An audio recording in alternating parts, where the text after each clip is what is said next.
pemerintahan tersebelah, dia menyambung kepada apa yang daripada awal tadi tu, daripada Prophet Nabi Muhammad tadi tu. And then last but not least, right, sebelum diambil alih oleh tamadun lain, right, kita ada satu lagi kita katakan satu lagi Satu lagi empire Pilgrim. ataupun satu lagi tamadun Ya. di bawah pemerintahan Turki Uthmaniyah. Kalau you cari buku-buku dalam bahasa Inggeris digunakan Ottoman Empire. Adik, Itu tukar adalah di Sam bawah Nisa, Adik. Turki Uthmaniyah. Ni dia So apa? di bawah Turki Sama nama Itra. Uthmaniyah Sam ni, Nisa. dia punya, kita katakan pengasas Abaya. dia adalah Uthman bin Portugal. Itu dia punya kira macam the one who's actually kita katakan memimpin Oh, kau pada edit zaman gambar. pemerintahan tersebut. Jadi Dan dia pada dapat zaman edit. Turki Uthmaniyah ni Okay. dah ada masuknya elemen kemodenan, moden di dalam Islam itu sendiri. Okay. Alright, so that is basically kita katakan bagaimana bermulanya daripada the first one from the Prophet sampailah kepada Turki Uthmaniyah, kegemilangan lah, and after that still ada, Bagus. cumanya dah diambil alih Nice. oleh tamadun-tamadun yang lain. Kita tahu siapa cakap sekarang ni. Sam Nisa ada borak lah. Di dalam Islam itu sendiri, kalau if you still remember, right, on the first week kita ataupun first class kita, saya cerita tentang the concepts of etika tu datang daripada konsep khuluq. Khuluq is actually Ada isyad komplit singular lah. words lah. Punchman. Dia bermaksud Very good. tabiat dan sebagainya. Bila you combinekan semua sikap yang baik, budi pekerti yang baik, kita namakan sebagai akhlak. So maksudnya kita nak kata bahawa konsep etika itu datangnya daripada perkataan khuluq, dan juga bila khuluq tu dikumpulkan maka dia menjadi akhlak. So kalau you lihat dia kata dekat sini kalau if you look at the third point, dia kata tingkah laku manusia, etika itu adalah tingkah laku semula jadi ataupun kebiasaan. Kita kena kata bahawa berbuat baik itu kalau di dalam Islam itu adalah perkara fitrah. Fitrah maksudnya benda semula jadi. Maksudnya kita dilahirkan dalam bentuk fitrah. Kita dilahirkan secara semula jadi suka buat benda baik, akan buat benda baik. Sebab tu kalau you lihat in a certain conversation lah di dalam masyarakat Islam, dia akan kata bayi yang lahir itu adalah bayi yang seperti kain putih yang bersih. Maksudnya bayi yang lahir tu memang bayi yang baik. Kita tak ada konsep bayi tu bawa bad luck, tak ada. Dalam Islam tak ada konsep tu. Tak ada konsep katalah ada bayi itu mungkin sedikit cacat dan you kata bayi itu adalah bayi bad luck. Tak ada. Dalam Islam tak ada konsep sebegitu. Semua yang lahir itu, semua yang lahir ke bumi itu, ianya secara semula jadinya adalah baik. Alright? Dan dikata dekat sini adalah hasil daripada keadaan jiwa seseorang. Maksudnya bila kita nak berbuat baik sebenarnya dia datang daripada dalam lah. It come from your inner side. Dia datang daripada dalam. Kalau dalam you baik, luar you akan baik. Dalam you baik, dalam you tidak baik, luar you tidak akan baik. So kita kata bahawa etika ni berkait rapat, kalau dalam konsep Islam dia berkait rapat dengan intention. Kalau you nak buat baik, maka tingkah laku you akan baik. Tapi kalau you tak nak buat baik, maka tingkah laku you akan jadi tidak baik. So that is the concept di dalam Islam. Dan di dalam Islam ini, sumber etika ataupun dokumen yang paling penting sekali adalah Al-Quran dan juga Al-Sunnah. Al-Quran tu maksudnya macam it's a document, right, yang menggambarkan semua benda sebenarnya. Dia bukan saja terhad kepada etika, dia meliputi pelbagai perkara, politik, ekonomi dan sebagainya. Everything is inside of Al-Quran, right? And Al-Quran ni konsepnya, sifatnya adalah dia bersifat adaptif. Dia bukan bersifat static, dia bukan static. Bermaksud apa saja what is actually content inside of Al-Quran itu dia boleh diamalkan, boleh diguna pakai sampai bila-bila. Maksudnya dia bersifat adaptif. Dia bukannya satu yang static, dia boleh digunakan pada zaman pemerintahan dulu saja. Now it is not relevant. Tak. Dia boleh digunakan bila-bila. One of the konsep saya boleh ambil kalau dalam konsep, kalau etika ni kita belajar banyak lah kan tentang benda-benda baik.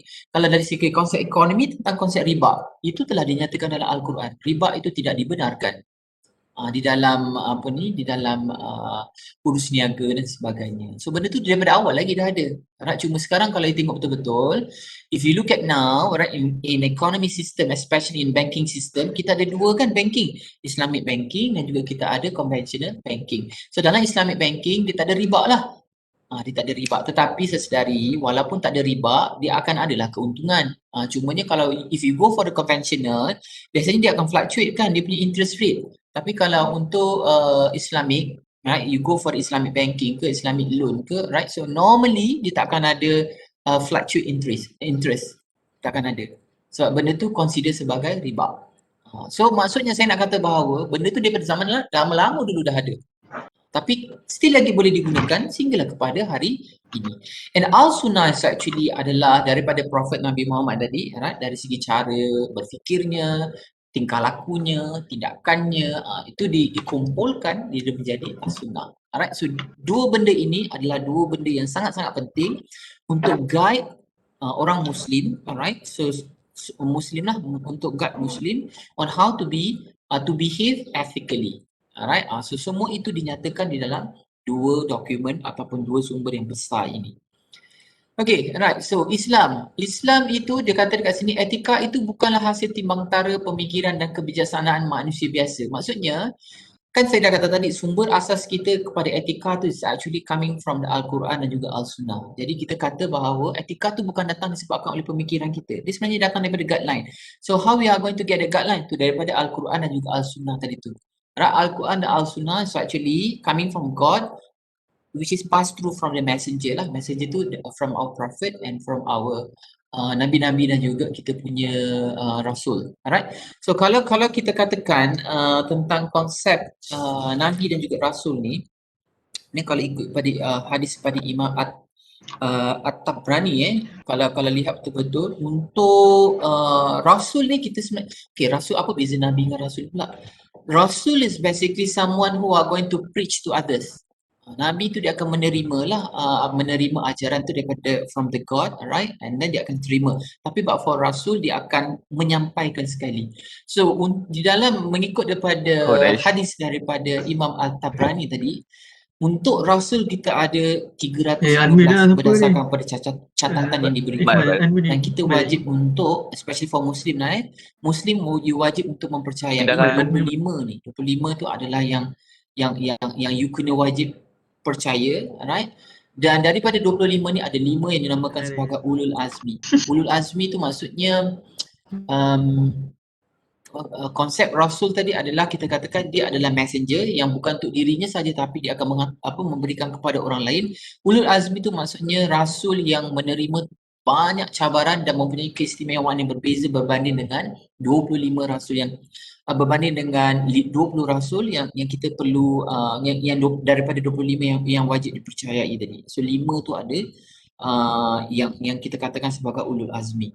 So that is basically the concept lah. Jadi kita nak katakan bahawa sumber etika itu bukannya datang daripada pemikiran manusia kita sendiri, bukan datang daripada logik kita. So dia datang daripada satu dokumen, right, which is from the Al-Quran dan juga Al-Sunnah, right, dan daripada dokumen tersebut guide kita. So dokumen tu diberikan daripada the God lah, right. In Muslim, so kita percaya bahawa Tuhan itu ada satu saja. So which is Allah Subhanahu Wa Taala is actually the God lah. So kita wajib mempercayai hanya satu saja. Okay, right. Dan as I mentioned to you, document which is Al-Quran dan juga Al-Sunnah ataupun kitab suci lah, alright. So dokumen ini dia bersifat, like I mentioned to you, dia bersifat adaptif, dia bersifat kekal, tetapi maksudnya dia tidak boleh berubah-ubah lah, dia tidak akan berubah-ubah dan dia adaptif, like I mentioned to you. Dia tidak macam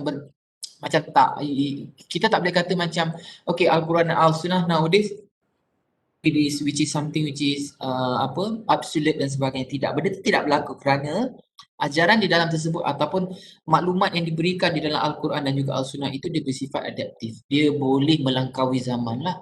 Like I mentioned to you just now, just like the concept of riba. Sebelum ni, kalau saya sedari lihat, kita tak ada pun konsep Islamic banking tu. Just few years je baru kita introduce Islamic banking tu, which is kita nampak kepada, that's a good thing lah, Islamic banking tu. Dan Islamic banking tu, if I'm not mistaken, non-Muslim pun boleh ambil, tak ada masalah pun. Kalau you nak pergi kepada conventional pun boleh. If you want to go to the Islamic banking pun boleh juga. Ada juga konsep dia dekat situ. Okay. So saya nak kata bahawa dekat sini, konsep etika dalam Islam ni, dia bukan sahaja untuk orang Islam je. Tidak. Contohlah okay, dalam Islam kita kata kita kena tolong-menolong. It doesn't mean that hanya kita boleh tolong orang Islam saja, tidak. Kalau untuk orang non-Muslim, katakan jiran kita non-Muslim. jiran awak sebelah rumah memang non-Muslim, mungkin yang jauh sikit, mungkin dalam 10 buah rumah baru Muslim, tetapi you punya jiran non-Muslim itu dalam keadaan yang susah, memerlukan pertolongan, you kena bantu. It doesn't mean that, oh, saya kena pergi yang jiran Islam saya dulu tu, sebab dia walaupun dia tak ada masalah, saya kena pergi sana dulu, and then baru saya pergi kepada jiran yang bukan Islam. Tidak, sesedari. So Islam tu dia tidaklah macam dia discriminate macam tu, tidak. So whoever kita kena berbuat baik. Okay?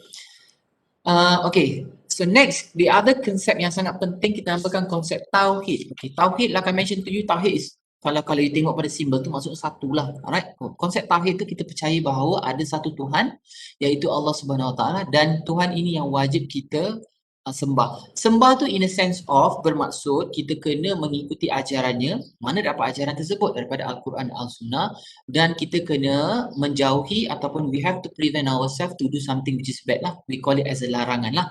So larangannya itu mana nak dapat juga? Daripada Al-Quran dan juga Al-Sunnah. So maksudnya dekat sini kita percaya bahawa ada konsep keberkatan, blessing. Right? If you do good, so you're gonna get blessed from the God. Alright. If you are not doing something which is prohibited, so you are going to get a blessing from the gods and also plus dengan rewards. Itu adalah konsep yang kita guna pakai di dalam Islam.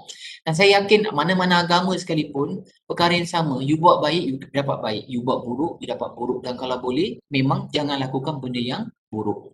Okay. Alright. Next. Okay.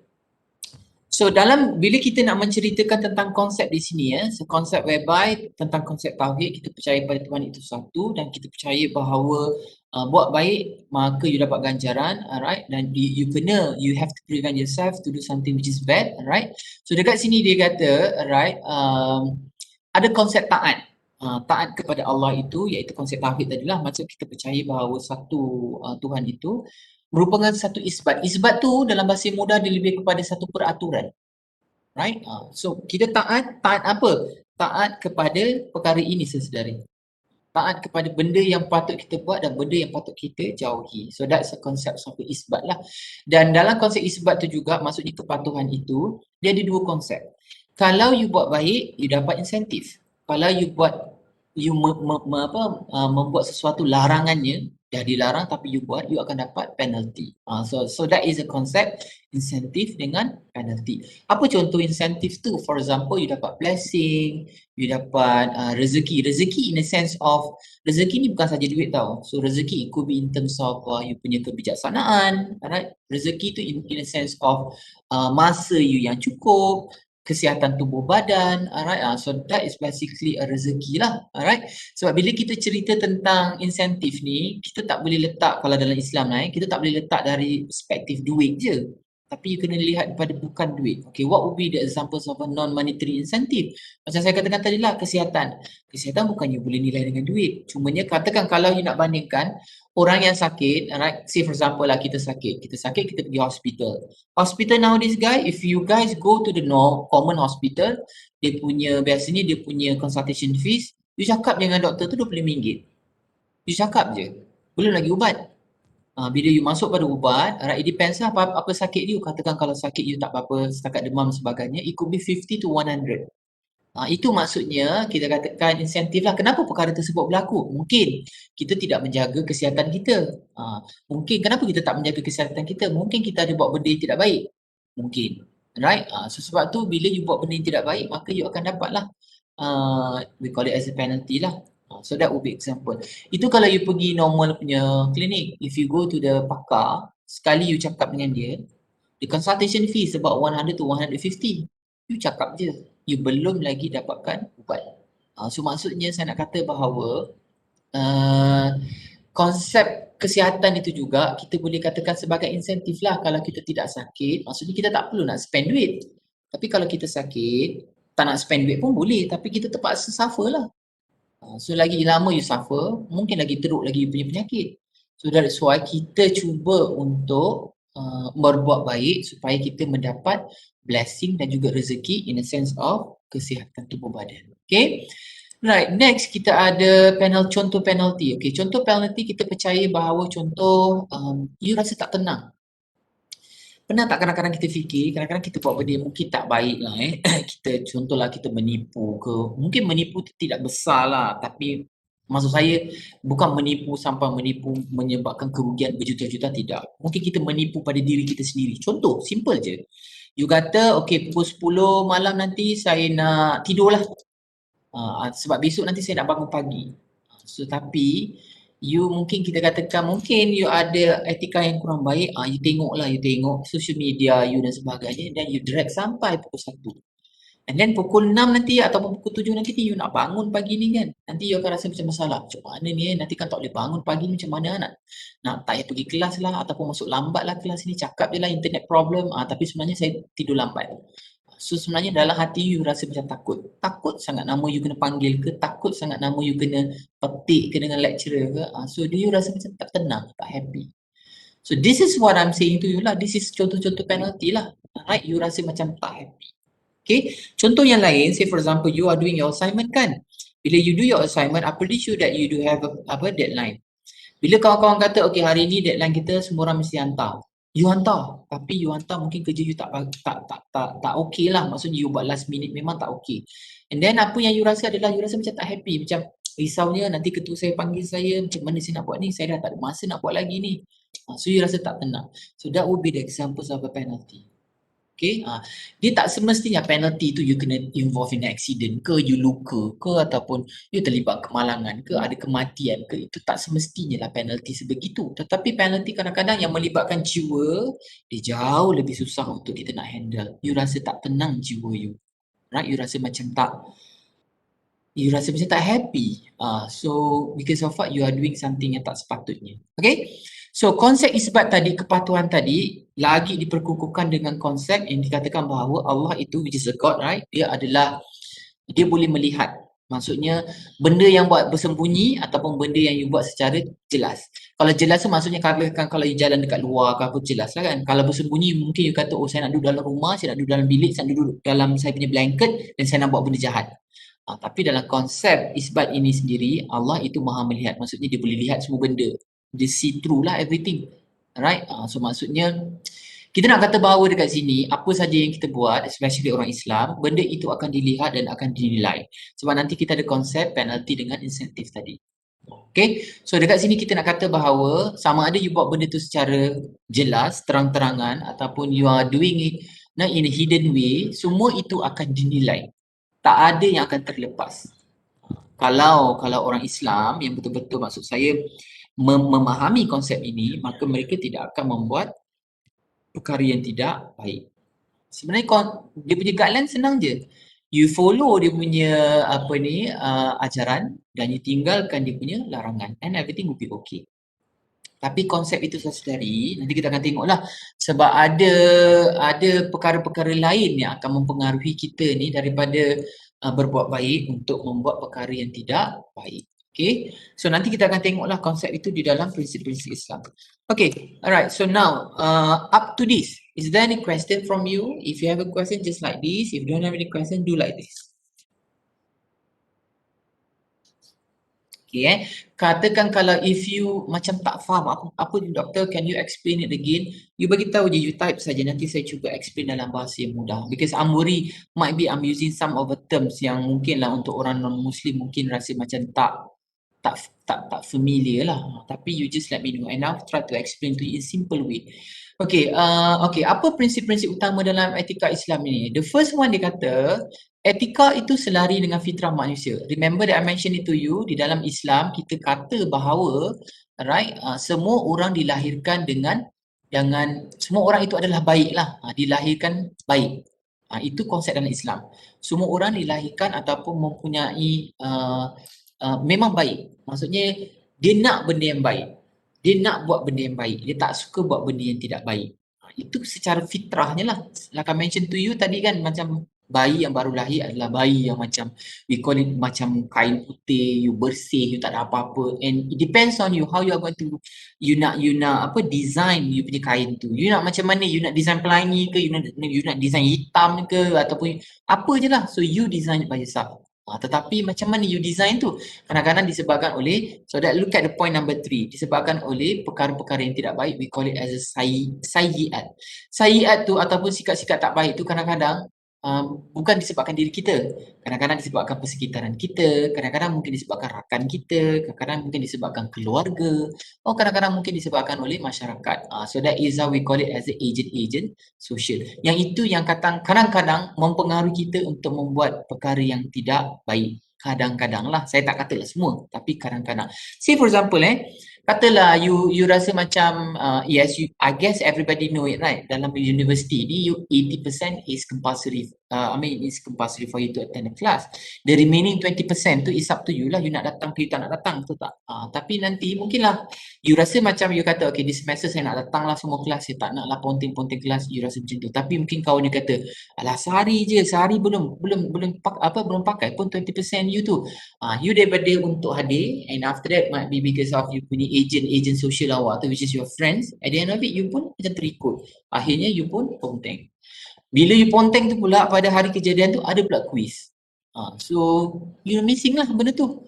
So that is basically kita katakan macam mana sayyiat ataupun sikap-sikap tidak baik tu boleh mempengaruhi kita daripada fitrahnya kita ni nak buat benda yang baik.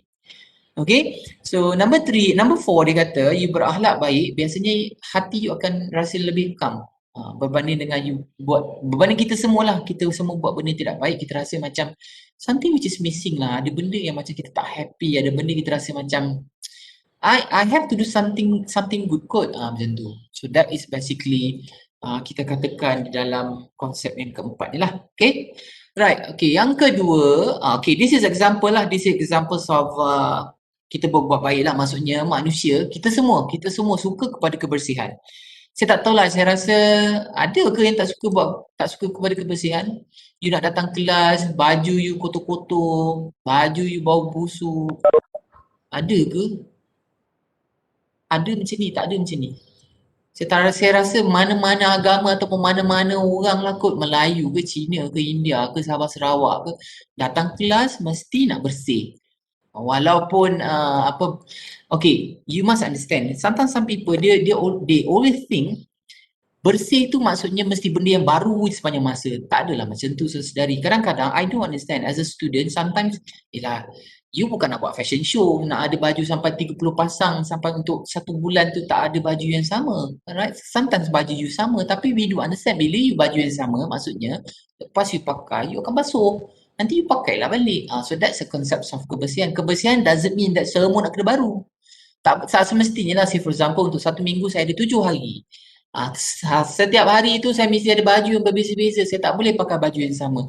Kalau you ada lebih duit, maksudnya you afford to buy, no issues. Tapi kalau you are not afford to buy, you masih lagi boleh kekalkan kebersihan you tu. Maksudnya you basuhlah baju tu.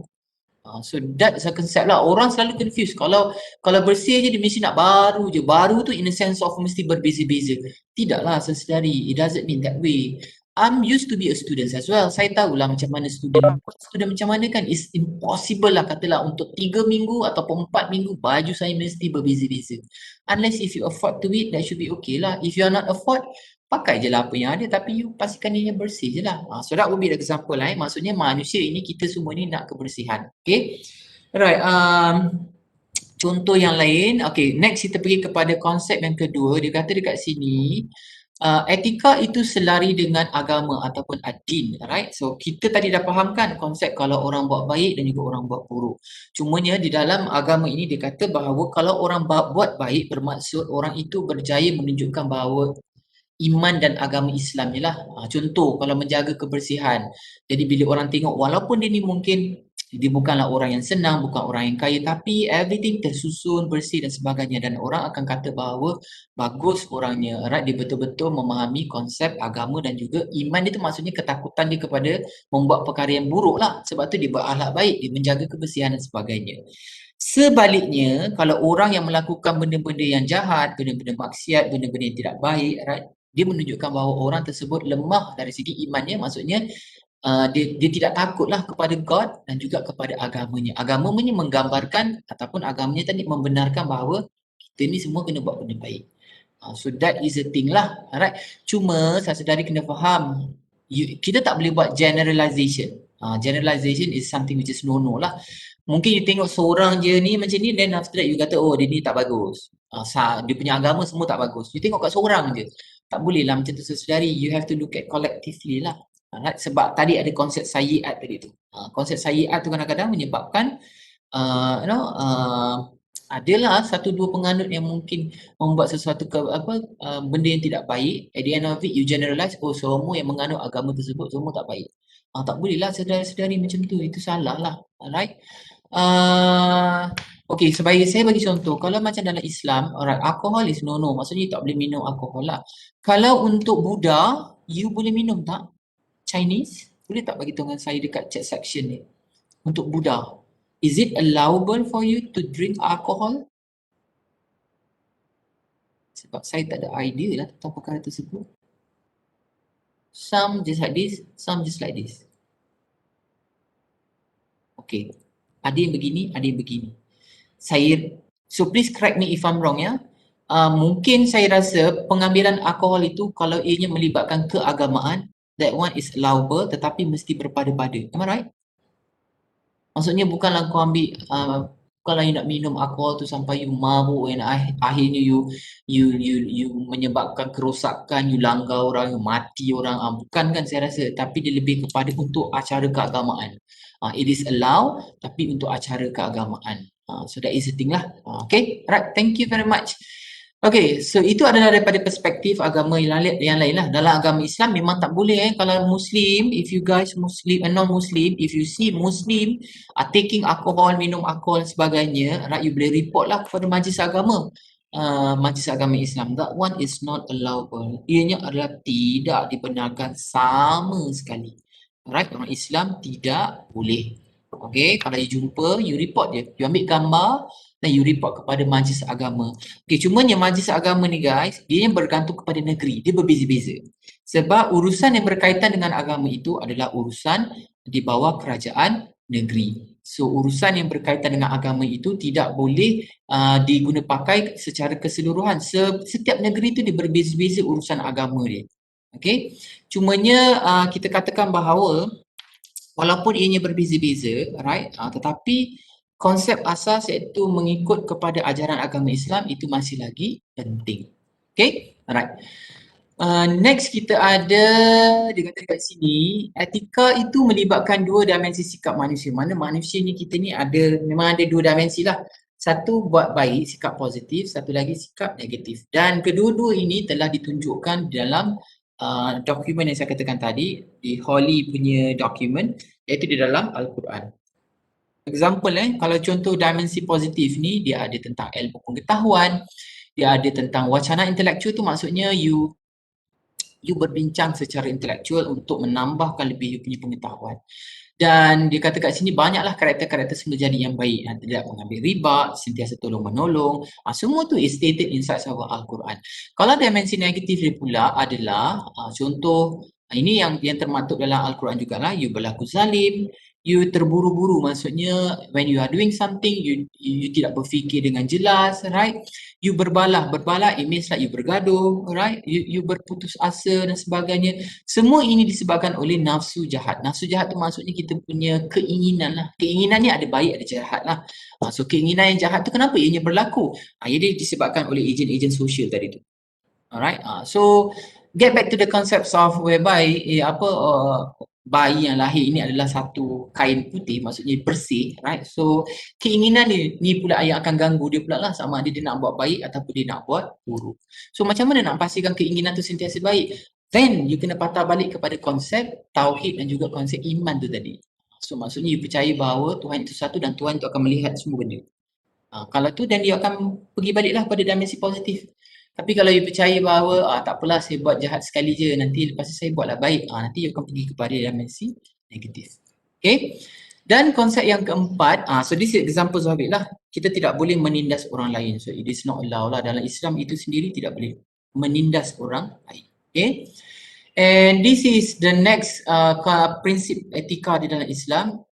Etika tu dia melibatkan personal. Personal tu maksudnya dalam diri kita sendiri. Interpersonal tu maksudnya diri kita dengan orang lain. Say for example, Katakanlah kalau personal diri saya lah, kalau katakan interpersonal mungkin saya dengan Azri, mungkin saya dengan Jessica, mungkin saya dengan Jonathan, saya dengan Ki, mungkin saya Mark, Mirza, Ashraf dan juga Nurhani. Itu maksudnya interpersonal. Kalau personal diri saya sendiri.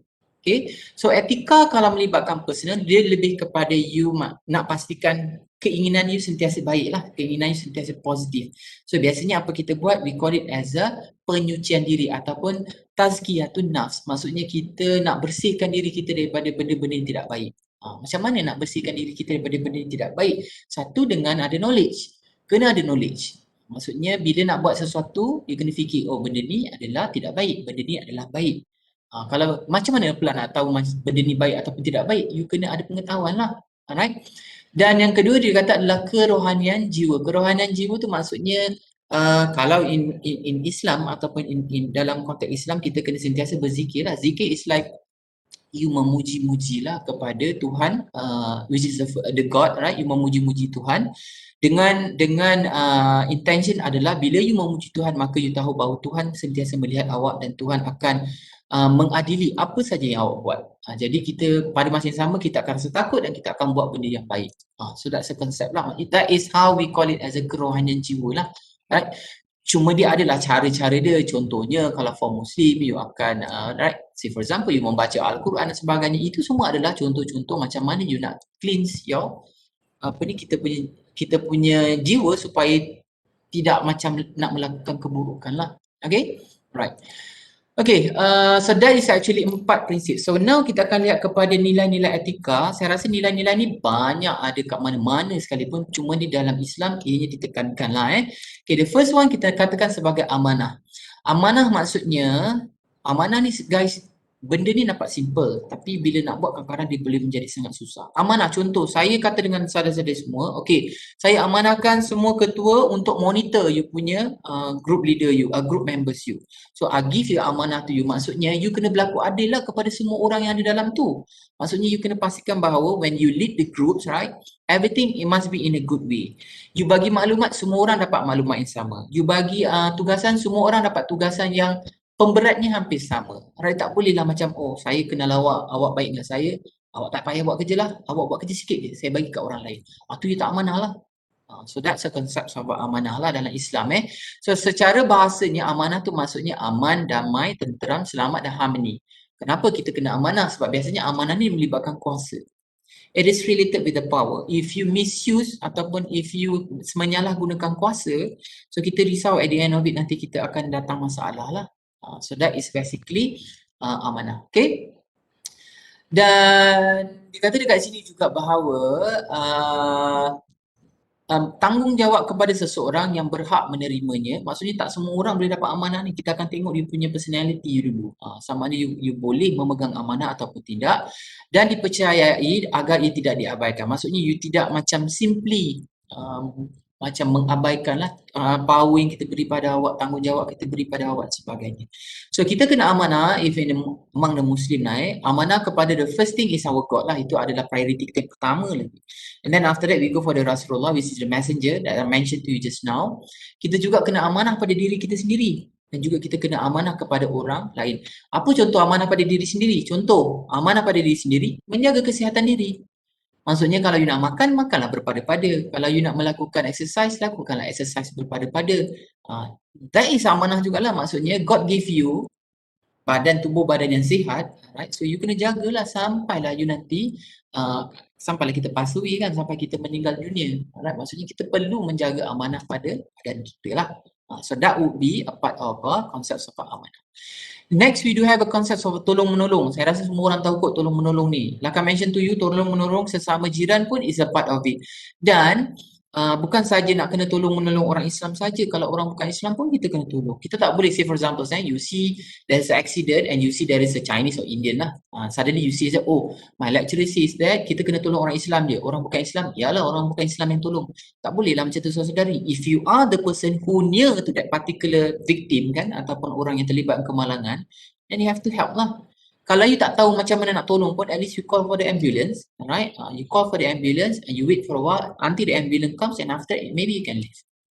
Itu yang paling simple lah kalau you nak bantu.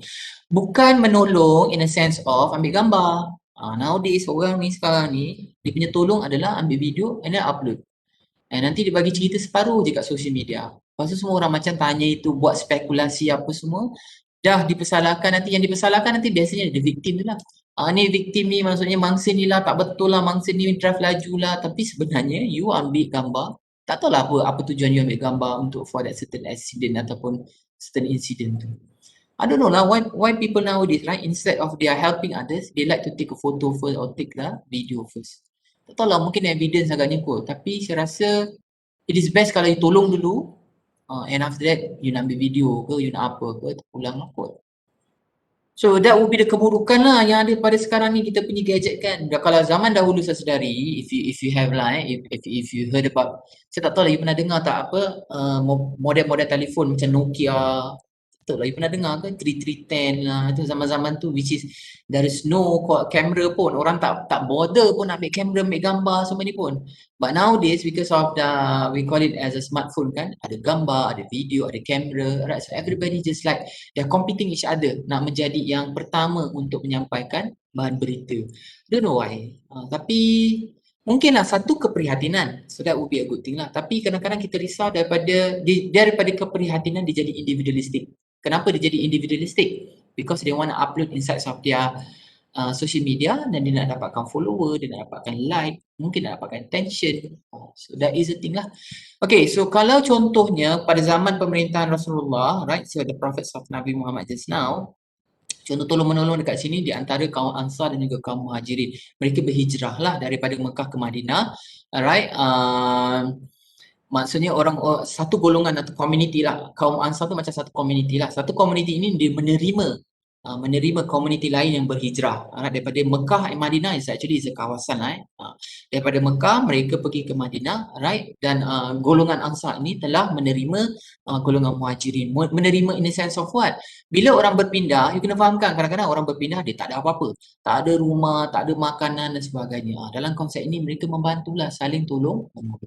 Okay, right. Next, pemurah. Okay, pemurah maksudnya you membelanjakan harta you, alright, ataupun lah you bagi duit ke, you bagi tenaga ke, right, kepada perkara-perkara yang baik lah yang dituntut oleh syarak. Syarak tu maksudnya mengikut peraturan lah, mengikut peraturan Islam. Tapi dengan syarat you tidak mengharapkan pujian atau ganjaran lah, baru you mendapat blessing daripada the God lah, which is from Allah. Tapi kalau you membuat sesuatu, you menunjuk-nunjuk, right, you buat menunjuk-nunjuk lah, intention you lebih kepada menunjuk-nunjuk, right, yes, benda tu berlaku tetapi you tidak mendapat ganjaran yang sepatutnya lah daripada Tuhan. So that is the thing. So cuma mungkin kalau you tengok sekarang macam trend kan, orang akan tolong ambil gambar dan sebagainya. Okay, perkara tersebut mungkin takut ada contradiction sebab dia bergantung kepada you punya intention. Apa intention you buat video tersebut? Adakah intention you untuk meraih like ataupun untuk meraih attention, atau tujuan you adalah untuk menyebarkan supaya orang ramai-ramai membantu? Kalau you pergi kepada intention kedua tu, okay lah, that should be okay lah kot. Tapi kalau you pergi pada intention yang pertama, which is sebenarnya saya buat ni sebab saya nak dapatkan publicity, saya nak dapat like, saya nak dapat followers, itu dah you tak patah balik kepada konsep yang asal itulah. So that is the thing. So jadi kena berhati-hatilah kalau you nak membuat sesuatu kebaikan tu. Kalau you nak letakkan dalam social media, you kena betul-betul set you punya niat, apa tujuan you buat, untuk apa. Okay, alright. And then apa impact dia kalau kita jadi seorang yang pemurah ni? Biasanya kita akan membuang rasa tamak lah sebab kita percaya bahawa dalam kita punya, say for example we call it as a rezeki, ada rezeki untuk orang-orang yang susah. Maksudnya ada orang-orang yang mungkin kurang orang-orang miskin dan sebagainya, kita kena beri pada mereka lah supaya kita nak buang rasa sifat tamak. Dan yang kedua, dia kata kita saling menyayangi di antara satu sama lain walaupun kita ni katalah kita kaya dan ada orang miskin. Kita tak bolehlah kata saya kaya, saya tak nak bergaul dengan orang miskin. Awak orang miskin jangan datang rumah saya, jangan datang jumpa saya. Tak bolehlah macam tu. Maksudnya you tak ada konsep sayang menyayang itulah. Kerana apa? Kerana you tidak rajin untuk membelanjakan harta you kepada golongan-golongan yang kurang bernasib baik. Dan you meningkatkan ekonomi, right? Definitely. And last but not least, saya kata membasmi kemiskinan. Dan biasanya kadang-kadang kadar jenayah itu berlaku disebabkan mereka miskin. Bila mereka miskin, mereka terpaksa mencuri. Tetapi walaupun kita kata mencuri disebabkan oleh kemiskinan, tetapi konsep mencuri itu masih lagi tidak boleh diterima pakailah walaupun you kata kerana mereka miskin. Sepatutnya kena lihatlah, kalau dia miskin, so ada channel-channel yang dia boleh pergi untuk mendapatkan bantuan. Kalau dah semua tu tak dapat bantuan, that will be different thing. You kena pergilah all the channel tu. Okay? Right? Next kita ada konsep sabar. Sabar tu maksudnya kita menahan dirilah. Maksudnya kita buat sesuatu tu menahan diri kita daripada membuat perkara-perkara yang tidak baik. So that is a sabar. We always mention this word kan. Saya rasa tak kisahlah bukan dalam agama Islam pun kita selalu guna konsep ni. Sabar, you kena bersabar. Maksudnya bersabar tu maksudnya kita kena jangan buat pada perkara-perkara yang buruk disebabkan oleh intention kita ni. Intention kita ni nak buat benda yang lebih tak baik dan sebagainya. So that is a concept of sabar. So di dalam Islam itu sendiri dia ada konsep kita namakan cabaran. Maksudnya cabaran tu tujuan cabaran itu adalah supaya kita menjadi lebih baik dan lebih baik. So that is a concept lah. Bila ada cabaran, right, you kena bersabar dan you kena menguruskan cabaran tersebut dan you akan mendapat knowledge daripada bila you dah berjaya menguruskan, you akan dapat satu knowledge baru. Bila you dapat knowledge baru, sebenarnya you telah memperbaiki diri awak. Okay, so that is the thing. So orang yang tidak sabar contohnya adalah orang yang sentiasa berputus asa dan yang suka menyalahkan takdir. Takdir itu maksudnya macam whatever bad happens to you, you always put the blame to the God. So maksudnya you kata bahawa kenapa saya macam ni, kenapa saya macam ni dan sebagainya. Tadi kita dah fahamkan konsep cabaran sebenarnya it will help you to improve yourself. Why God doing this? Because of what? God want to test you. God want you to gain the knowledge. Sebab konsep ni adalah learn by experience. Bila kita belajar daripada experience ni sebenarnya dia punya how can I say, it will be sustain dalam kita punya brain ni. Dia lebih lama berbanding dengan kalau diajar tapi you tak ada apa-apa cabaran. So you have to take some challenges, right? Daripada cabaran, then you find it out. Oh, practically, so these are the thing I should do. Dan dia menambah you punya pengetahuan you. Okay, so that is basically what is the sabar is all about. Okay, so kita ada satu lagi konsep which is tamadun Melayu. Saya tak pasti, you guys nak saya teruskan ataupun you guys nak saya break. Kalau you guys nak saya teruskan, saya bayangkan dalam 10.30 macam tu kita boleh habis. Tapi kalau you guys nak saya take a break, no problem. Kita take a break for 5 minutes. Tapi kita kena ada lambat sikit lah. It could be around 10.55 macam tu lah. If you want it, so you just do like this. If you don't want it, and then balik. Kalau you nak saya teruskan macam ni, kalau you tak nak saya teruskan, you macam ni. So at least saya tahulah.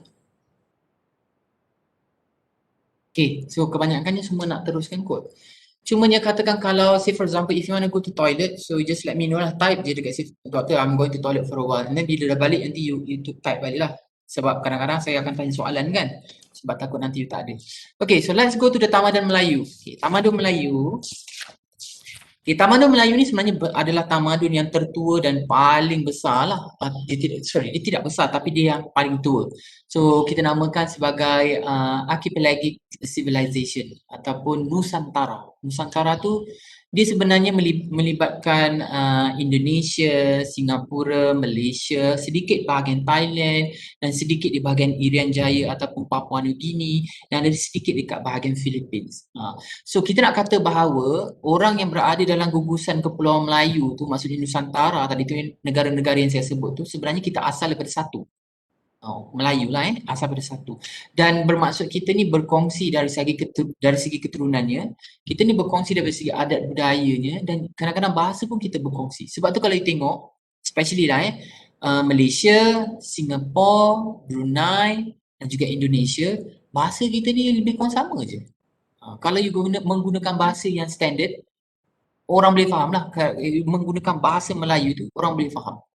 Alright, walaupun adalah perbezaan sedikit kan sebabkan oleh kita katakan disebabkan oleh negara-negara itu, tapi kalau you berbahasa Melayu yang standard, right, orang boleh faham. Sebab kita ni asal daripada satu benda yang sama. Dan contoh yang lain dari segi adat resam ataupun dari segi budaya. Example saya bagi contoh batik. Batik kat mana-mana dalam Nusantara tu semua ada batik. It's just a matter of kita namakan motif dekat batik tu je yang berbeza-beza. Itu yang menggambarkan perbezaan lah. Kalau batik di Indonesia macam mana coraknya, kalau batik di Malaysia macam mana coraknya, di Brunei mereka juga ada batik tapi macam mana coraknya. So dekat situ kita nak kata bahawa batik itu adalah kita katakan budaya Nusantara lah. And supposedly no one should be claim kot. Tak boleh lah kata, oh batik ini dekat sini je, batik ini dekat sini je. Tidak sesedari. Tapi kalau you nak claim motif tu mungkin boleh. Katakan kalau dekat Malaysia ni kita ada macam-macam motif kan. Motif tu maksudnya design design dalam batik you kan. Kalau di Sabah dan Sarawak, desainnya lain. Kalau you di Semenanjung, desainnya lain. Kalau di Indonesia pula, desainnya lain. Kalau you nak claim in terms of a design, that one should be okay lah kot. Tapi kalau you nak claim batik as yours, right? That one saya rasa tak sesuai kot sebab kita sebenarnya kongsi satu budaya. Right? Janganlah jadi budaya nak claim-claim itu ini, tak payahlah sesedari. Right? Kita yes kita memang share kita punya budaya ni, cumanya yang berbezanya adalah certain thing sedikit yang berbeza. Okay? Sama juga makanan pun, right? Makanan pun kita sebenarnya mengambil daripada negara-negara lain kan. Bukannya datang daripada kita sendiri. Right? So that is a thing lah. Okay, ini yang saya katakan Nusantara tu di mana? Kalau you tengok dalam kalau you boleh tengoklah kisah saya bergerak ni. So this is basically Nusantara lah. Ini dah masuk dekat Papua New Guinea. Ini this is Indonesia and this is Sabah and Brunei dekat sini. Dan kita ada Singapore, ada sedikit Selatan Thai dan juga kita ada Philippines. Kat Selatan Thai ni kalau you tengok betul-betul, kadang-kadang ada orang dia yang boleh cakap Melayu. Cakap Melayu maksud saya Melayu Kelantan lah sebab dia dekat dengan Kelantan kan dia banyak communicate. So kita nak kata bahawa kita ni sebenarnya berkongsi lah bahasa itu. Okay, and don't be surprised pada zaman Kesultanan Melaka bahasa Melayu adalah bahasa rasmi. Tulisan Jawi adalah tulisan rasmi. Maksudnya pada zaman Kesultanan Melaka dahulu sebab kita boleh katakan pada zaman Kesultanan Melayu Melaka dahulu, Melaka, right, which is Nusantara ni lah, Melaka adalah satu pelabuhan sangat terkenal dalam dunia. Dianggarkan lebih kurang ada, kalau saya tak silap, ada 1,500 bahasa dipercakap ataupun dipertuturkan. Dalam bahasa mudah kita boleh kata bahawa ada 1,500 bangsa yang datang berdagang dekat situ. Maksudnya famous lah. Alright, tetapi mereka menggunakan bahasa Melayu sebagai bahasa rasmi. Maksudnya apa urusan bahasa Melayu, tulisan yang digunakan adalah tulisan Jawi kuno lah. Itu yang digunakan. Sebab tu sesedari kena faham. Nowadays punya konsep kan kita kan punya isu tentang tulisan Jawi tu orang telah mempolitikkan. Bila you politikkan, dia dah tak jadi macam dia dah menjadi satu macam sentimen. Sebab bila you faham tulisan Jawi ataupun bila you menulis tulisan Jawi, it doesn't mean that you masuk Muslim tau. Tak. You jangan fikir macam tu. Sama juga contoh macam say for example for non-Muslim ataupun untuk Chinese you ada kaligrafi kan. It doesn't mean that kalau orang Melayu belajar menulis kaligrafi, kita jadi Buddha. Tak. It doesn't mean that orang India belajar kaligrafi, tiba-tiba mereka akan jadi Buddhis. Tidak. So it's the same concept dalam apa ni jugalah di dalam tulisan Jawi itu sendiri sesedari. It's gonna be the same thing, right? Dia cuma menambah, dia adalah satu nilai kita katakan satu budaya, right? Yang pada awalnya memang tak kira bangsa, semua orang tahu macam mana nak menulis dan membaca tulisan Jawi. You don't be surprised, some of the British punya orang-orang British yang dulu orang-orang dulu yang datang mentadbir tanah Melayu at that time, right? Mereka sangat fasih menulis dan membaca bahasa Jawi. Tak surprise pun. Tapi mereka bukan Muslim. Mereka dengan agama mereka lah, as a Christian. So that is the thing yang kita nak kena faham lah. Alright, kenapa pula bahasa Jawi itu? Kerana kita melihat pada sejarahnya. Sejarahnya awalnya sebegitu sesedari. Daripada awalnya memang begitu. Right, sebelum kedatangannya ini cerita dahulu lah, sejarah dahulu kan. Kemasukan orang Cina juga orang India yang dibawa oleh British. Alright, so daripada asalnya adalah orang-orang Melayu. But in today's situation, dia tak adalah separation lagi macam tu. Alright, kita tak boleh kata bahawa orang India, orang orang Cina tu adalah immigrant. Tidak lagi lah sebab mereka dah well blend, dah berapa keturunan dah yang ada dekat Malaysia ni. Alright, kalau yang awal dulu, yes. But nowadays no more dah. So that is why kita sebenarnya adalah satu bangsa, we call it as a bangsa Malaysia lah. Tapi kita still ada lagi race tu lah. Okay. Right. Okay. So dalam sistem etika Melayu ni ataupun tamadun Melayu, kita banyak pakai rapat dengan adat. Adat tu maksudnya kebiasaan. Adat tu kadang-kadang dia boleh jadi benda yang baik ataupun dia boleh jadi benda yang buruk bergantung kepada perspektif masyarakat. So dalam perspektif masyarakat, if you still remember last week, remember that I mentioned it to you tentang istilah adat Chowpadi. Chowpadi tu yang mana bila perempuan di Nepal dan di Bangladesh, kalau mereka datang period mereka period, right? Mereka akan diasingkan daripada rumah, daripada keluarga kerana mereka dianggap membawa bad luck. Dalam adat mereka benda tu okey, tapi dalam tempat kita benda tu tak okey sebab dia tak diterima dia bukan satu kebiasaan dalam kita punya society. Same goes dalam tamadun Melayu. Kebanyakan etika dia banyak berkait rapat dengan adat. Jadi bila kita kata adat, dia hanya boleh terpakai kadang-kadang kepada satu society tu je. Dia tak terpakai kepada semua society. So that would be example. Say for example, ini contoh saya bagi dekat on your left side ni. Adat bersanding. Kalau you tengok betul-betul, ini lebih kepada adat. Dia bukan lebih kepada adab ataupun dia bukan lebih kepada ajaran, tapi dia lebih pada adat. Adat ni dia boleh ambil daripada mana-mana punya negara, tetapi dia akan kita akan modify supaya dia sesuai dengan society kita. So dalam kita punya konteks, kalau you tengok daripada orang-orang Melayu sekarang, kebanyakannya kalau di dalam perkahwinan itu sendiri, dia akan ada konsep ini iaitu dinamakan sebagai adat bersanding. Sebenarnya bersanding itu diambil daripada tamadun daripada masyarakat India. Dia lebih kepada Hindu. Tetapi kita dah readjust lah. Kita tak mengambil kepada ciri-ciri yang melibatkan keagamaan, kita tak ambil, tapi kita mengambil dia punya budaya dia tu. Sebab tu dia menjadi adat bersanding tu. Kalau ikutkan dalam Islam tak ada adat bersanding ni sesedari. Tapi dia dah menjadi satu adat.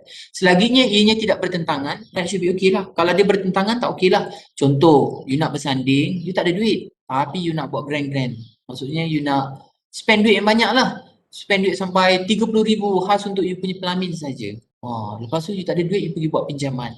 Bila buat pinjaman dekat bank tak lulus. You pergi buat pinjaman dengan illegal punya shark loan. So itu tak betul lah. Sudah salah lah. Walaupun adat kata kena buat ataupun adat kata boleh buat, tapi you dah salah guna lah. Okay? So that is adat. Adat ni dia pula dikata apa tujuan adat tu ada dua. Satu adat kita katakan sebagai untuk memandu ataupun untuk to guide our behavior. Alright, ataupun kita nak guide kita punya social, politik, ekonomi dan sebagainya. So satu, that one is that will be the functions of adat.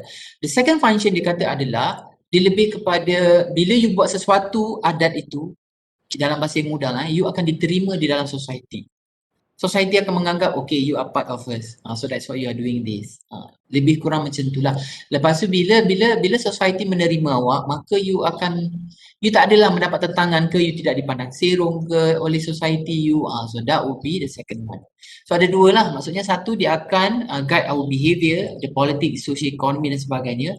Dan yang kedua sebab you nak mencapai kepada we call it as a harmony lah dalam you punya social circle awak, dalam masyarakat awak. Okay? So dua benda ni.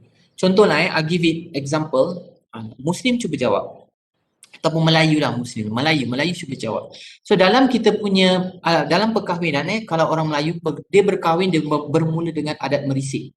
Merisik tu maksudnya is the time for you untuk tengoklah you punya bakal isteri you tu okey ke, keluarganya okey ke, merisik. Maksudnya you akan tanyalah dengan family, you bukan tanya dengan dia, you akan tanya dengan family dia, dah ada kata dia dah ada kawan ke, dia dah ada boyfriend ke, biasanya lelaki merisik perempuan kan, dah ada boyfriend ke dan sebagainya. So that is adat merisik. After adat merisik dia pergi pada adat bertunang. So bertunang tu maksudnya you dah 50% lah dah nak masuk perkahwinan, tapi 50%. You tak boleh lagi you punya, kita katakan you punya behavior antara you dengan you punya fiancé tu masih lagi terbatas lah. Dia belum lagi 100% you dah berkahwin. Bila masuk kepada adat bertunang, then baru you pergi berkahwin. Adat berkahwin tu masuklah yang bersanding tadi tu. So biasanya kita akan melalui 3 proses ni. Okay, Melayu, alright, student-student Melayu. You tell me, katakan, alright, you dah kenal lah dengan you punya, katalah you dah kenal, katalah you baru kenal dalam 1 bulan dengan tak kisahlah dengan you punya partner, alright. You tak buat adat merisik, you tak buat adat bertunang, you terus kahwin. Apa persepsi society you? Tak payah society lah, makcik-makcik awak. Apa dia punya persepsi? Cuba you type. Biar saya baca dan non-Muslim kita tengok non-Malay. Okay, type Malay. Malay ramai kan? Okay, Nadira kata, might be you dah pregnant. Siti Nur Aisyah pun kata, might be you dah pregnant lagi. Okay, there could be something yang dah berlaku kan. So that is why you terus berkahwin saja. Kenapa you tak melakukan, maksudnya you tak pergi merisik, you tak pergi bertunang dan sebagainya. Okay, lagi. 3 orang ni kot dalam ni, perempuan dalam ni. Banyak. Okay, something which is wrong.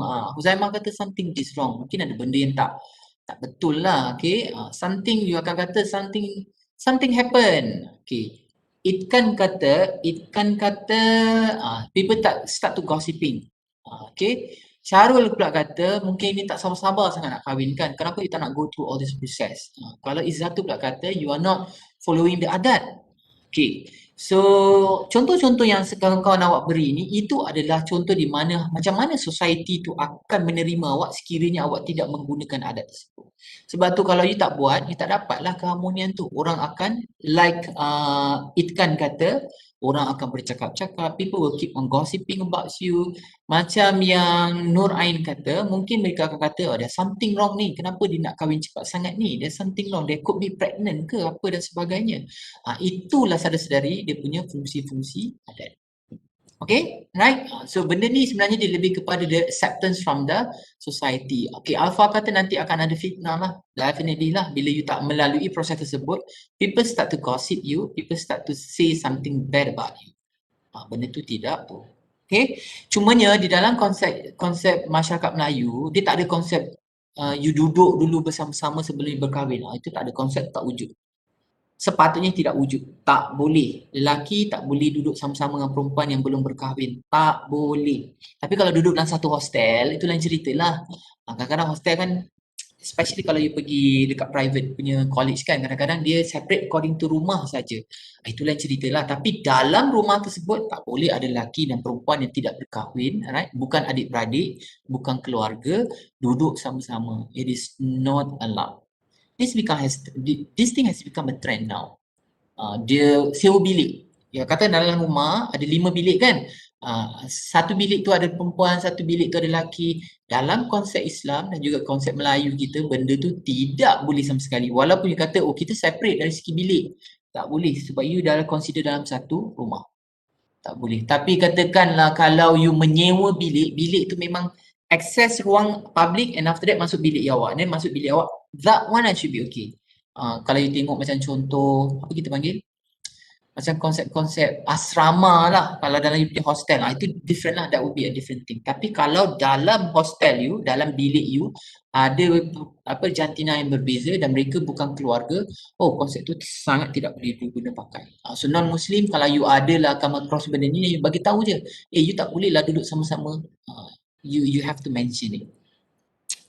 Okay, so ada 2 jenis adat. Kita ada adat resam dan adat yang diadatkan. Beza dia macam ni je. Adat resam tu maksudnya apa yang kita buat. Dia lebih pada perbuatan. Contoh cara makan. Okay, contoh cara makan. Kalau ada dalam masyarakat Melayu, right, you makan mesti menggunakan tangan kanan. Katakanlah you cukup, maksudnya you tak ada cacat dan sebagainya, tiba-tiba you nak makan tangan kiri. Dia akan menjadi satu yang tidak boleh diterima pakai lah. Orang akan kata bahawa, what's wrong with you? Why you are using your left hand instead of you are using your right hands? Maksudnya you tak ada cacat, tak ada apa dan sebagainya lah, tapi you nak makan guna tangan kiri. So itu dia lebih kepada perbuatan lah. So that is adat resam. Kalau adat yang diadatkan, dia maksudnya perundangan.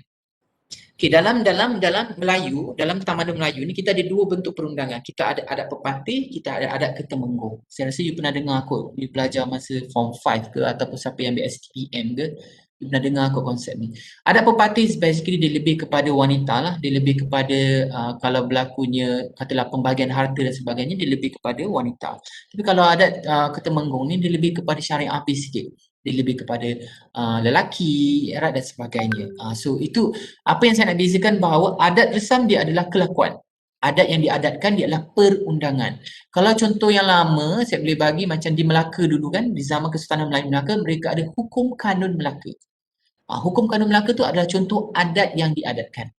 Maksudnya daripada adat ketemenggung dia menjadikan satu peraturan dan semua orang kena ikut dan dia diwarisi. Kalau yang adat resam tu biasanya dia tak ada peraturan tapi dia lebih kepada kebiasaan kita. Mana ada ketulis dalam mana-mana buku kata ataupun mana-mana peraturan ataupun undang-undang kata untuk orang Melayu mesti pakai makan mesti menggunakan tangan sebelah kanan. Tak ada pun. Kalau ada, you bagi tahu dengan saya. Maksudnya dalam satu perundangan akta ke apa ke, orang Melayu mesti makan menggunakan tangan. Kalau tidak makan menggunakan tangan kanan, you akan disaman RM30,000. Saya tak jumpa lagi. Kalau jumpa, you bagi tahu saya. Setakat ni tak ada. Sebab dia adalah adat resam. Dia bukan adat yang diadatkan. Okay? Right. Next is, selain daripada adat, kita ada juga adab. Ni yang you buat sekarang ni. Adab tu maksudnya benda-benda baik lah. You bertingkah laku baik, you bertutur dengan baik. Alright, itu adalah adab. Kalau if you look at the pictures right here, ini adalah kita namakan sebagai adab berjiran lah. Bila adab berjiran maksudnya, katakanlah kalau you memasak sesuatu ke, ini this is not compulsory. Dia lebih kepada, kita katakan lebih pada courtesy lah. Kalau you nak bagi, you tak nak bagi tak apa. Right? Tak adalah pula, oh kalau you tak bagi, you adalah jiran yang jahat. Tidak, saudari. Tapi dia lebih pada courtesy. You buat bagus lah. Right? So you akan bertukar-tukar you punya makanan. Right? Katakan kalau ada event ke apa ke dekat rumah awak, mungkin awak akan ajak jiran awak. Right? So that is basically we call it as adab. So adab dengan adat dia ada lain sikit. Adab tu dia lebih pada tingkah laku sopan. Kalau adat tu dia lebih pada kebiasaan. Dia boleh jadi baik, dia boleh jadi buruk bergantung kepada the society. Alright. So ini yang assignment yang you akan buat adalah yang inilah, adab ini. Okay. Adab ataupun etika lah. Either one lah. Okay. Right. Next kita kata apa sumber etika dalam peradaban Melayu. Sebelum kedatangan Islam, kita ada konsep animism. Animism tu kita percaya bahawa semua benda ni ada roh. Kereta bukan. Pokok ada roh, batu ada roh, apa lagi? Aliran air tu ada roh, dan you percaya bahawa setiap benda tu boleh mempengaruhi you punya nasib you.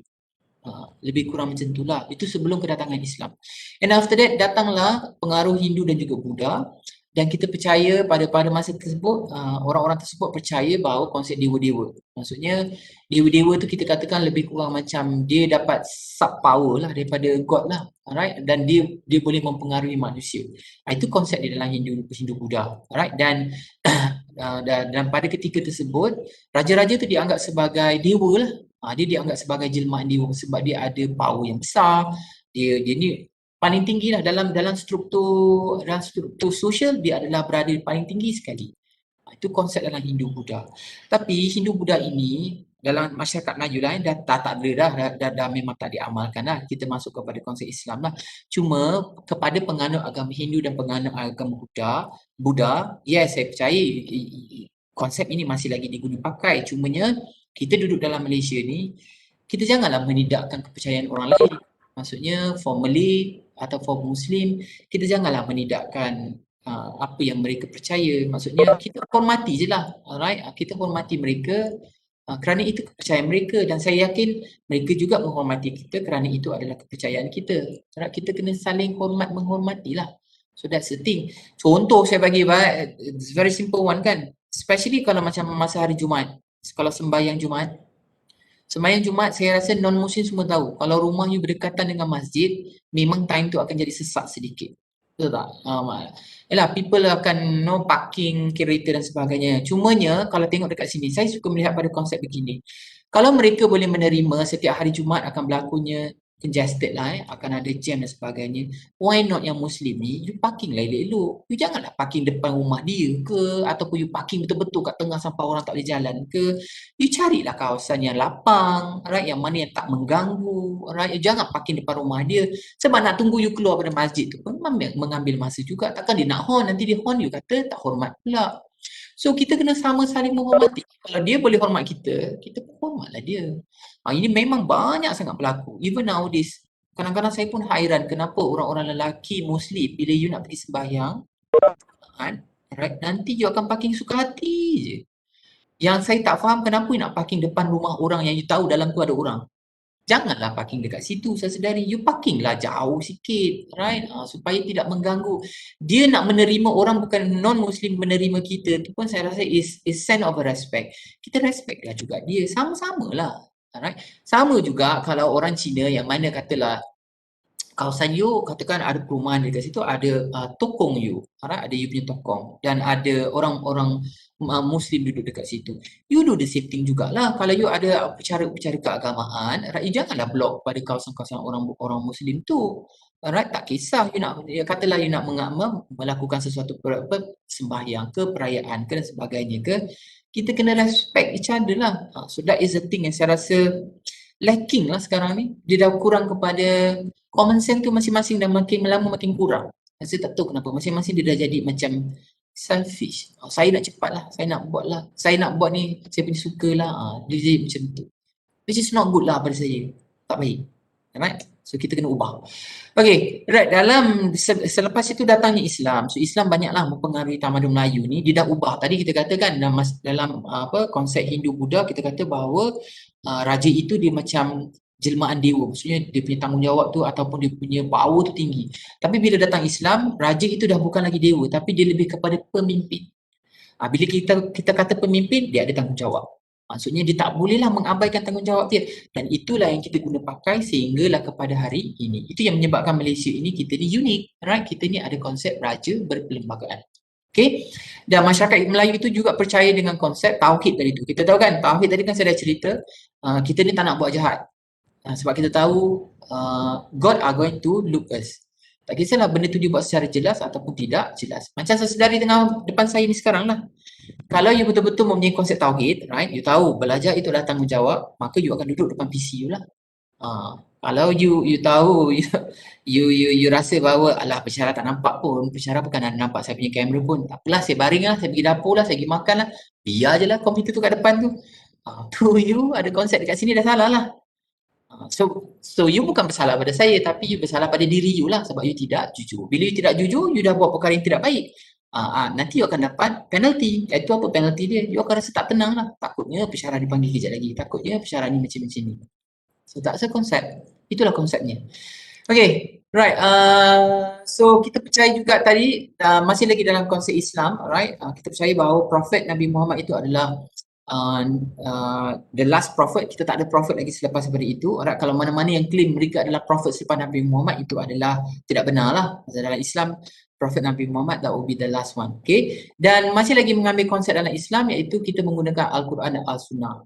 So kita masih lagi maksudnya tindakan-tindakan kita di dalam tamadun Melayu, right, masih menggunakan Al-Quran dan Al-Sunnah selepas kedatangannya Islam. Okay, selepas ini kita akan lihat sedikit tentang saya katakan ni apa ya, kalau Melayu dinamakan gurindam, kalau English they call it as a pottery ataupun puisi kot. Pernah dengar puisi? Tak tahulah apa dipanggil kalau in English, what they call it, this one is more to the literature part lah. Apa dipanggil? Anyone can help me? Kalau Malay we call it as a gurindam ataupun puisi lah kot. Kalau in English they call it as a pottery.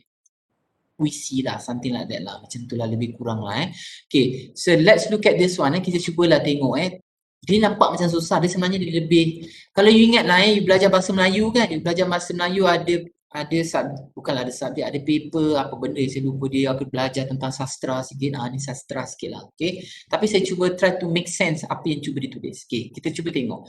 Adat bersendikan hukum, maksudnya adat tadi yang kelakuan dalam masyarakat tu mestilah bersendikan hukum. Hukum tu hukum apa? Hukum bersendikan syarak. Hukum tu peraturan peraturan mestilah mengikut syariat Islam ataupun mestilah mengikut perundangan Islam. Perundangan Islam syarak mestilah bersendikan kitabullah. Kitabullah tu apa? Tu Al-Quran tadi tu. So maksudnya walaupun ada peraturan, peraturan tu masih mesti reflect kepada Al-Quran. Dan dia kata syarak mengata, maksudnya apa yang dalam peraturan itu minta kita buat, maka adat memakai, maka kita kena buat. Ya kata syarak, betul maksudnya dalam peraturan Islam, ya itu adalah perkara yang perlu kita buat, maka benar kata adat. Maka adat tu kena reflect lah pada syarak, pada peraturan tu. Dalam bahasa yang mudah, kita nak kata bahawa adat yang bertentangan dengan syarak ataupun yang bertentangan dengan peraturan Islam, dia tak boleh. So that is the thing lah. Alright? Maksudnya dekat sini kita kata bahawa walaupun yes kita ada adat, tapi adat yang bertentangan dengan peraturan Islam, it's no. Itulah dia punya the gist of this gurindam ataupun pottery ni. Okay, now kita masuk kepada nilai-nilai etika. Okay, dalam nilai etika ni saya sedari saya banyak menggunakan pottery lah. Kita nak menunjukkan the evidence. So let's start with the first one. Okay, budi pekerti dan juga bahasa. Maksudnya you berlaku sopan dan sebagainya. Okay, this is the evidence. Kalau you tengok dekat sini dia kata kalau hendak tahu orang berbangsa, maksudnya kalau kita nak tahu dia ni Melayu ke bukan Melayu ke dan sebagainya, right? Maksudnya kita nak tahu dia ni Melayu ke Cina ke India ke apa ke. So dia kata dekat sini. Tengok pada budi dan bahasanya. Maksudnya kalau you nak tahu orang ni betul diterima dalam society-nya, memang betul dia ni adalah right, sebahagian daripada masyarakat, kita tengok cara mereka bertingkah laku dan sebagainya. Dalam berkata berlembut-lembut, maksudnya dia tak meninggikan suara, cakapnya sopan-sopan, right? Lepas tu dalam melangkah berpatut-patut, bila bertingkah laku, dia tak exaggerate, maksudnya dia tak buatlah benda yang buruk, okay? Bila duduk tahu adatnya, bila tegak tahu adatnya, maksudnya dekat sini, dia nak buat sesuatu, dia akan tengok dulu, benda ni sesuai tak dalam civil society? Benda ni tak sesuai dalam society. Maksudnya bila duduk ke bila berdiri, maksudnya pergerakan awak tu. Okay? So that would be the thing lah. Itu yang dikatakan one of the nilai yang penting lah dalam Taman Melayu. So kalau you tengok dekat bahagian kanan ni, ni yang saya katakan tadi tu. So kalau you berjiran, it doesn't mean that kalau jiran awak, katalah jiran sebelah rumah awak tu orang Cina, orang India, it doesn't mean that you tak boleh berbuat baik dengan dia. Tidak. That is wrong. Okay, itu salah. Okay, nilai yang kedua dia kata memuliakan ibu bapa dan juga orang tua. Apa tanda Melayu jati? Nak tahu orang tu Melayu tak Melayu lah. Maksudnya betul tak dia ni mengamalkan budaya Melayu. Mentaati ibu sepenuh hati. Ibu bapa maksudnya you kena follow lah apa yang mak bapak you katakan selagi ianya tidak bertentangan dengan agama. Okay? Apa tanda Melayu jati? Dia kata kepada ibu bapa ia berbakti. Maksudnya kalau ada kebaikan, bagi dulu pada parents you. After this lah, maybe after this you guys, you become an engineer kan, nanti you akan dapat first salary you kan, gaji yang pertama. You just remember ni, you ingat sampai nanti you dah kerja gaji pertama awak, right, do not celebrate dulu dengan kawan-kawan awak. Celebrate dengan your parent dulu. The first one, bawa lah parent you pergilah mana-mana makan ke, pergi bercuti ke, that would be the first one lah. Lepas tu terpulang lah. Kalau saya rasa the best thing, setiap bulan you bantulah. Tapi the first gaji you ingat cakap saya sampai bila-bila, spend lah duit pada you punya parents. Parent dia tak minta benda yang banyak pun. Dia tak adalah minta, okay, you dapat 4,000, saya nak 3,000. Tak, sesedari. Even you bagi dia, bukan bagilah, you belanja dia makan tu mungkin dalam 100 je ke, dia pun rasa sangat-sangat happy. Dia sangat-sangat seronok.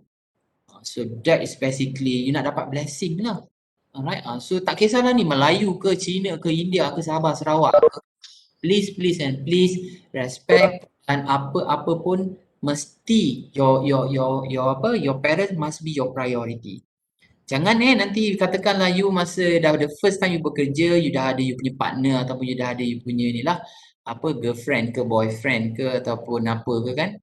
You pergi habiskan duit you dengan boyfriend and girlfriend you. That one is not good lah. Janganlah buat macam tu. Go first to your parent, right? And after that barulah you pergi kepada kawan-kawan ni ke ataupun kisahlah you nak buat apa pun kan. Tapi please put a priority to your parents. Okay? Yang ketiga, kesetiaan kepada pemimpin. Okay, kita tengok kat sini. Elok kampung ada tuannya. Maksudnya sesuatu kampung ataupun satu kawasan tu dia mesti ada ketua. Alright.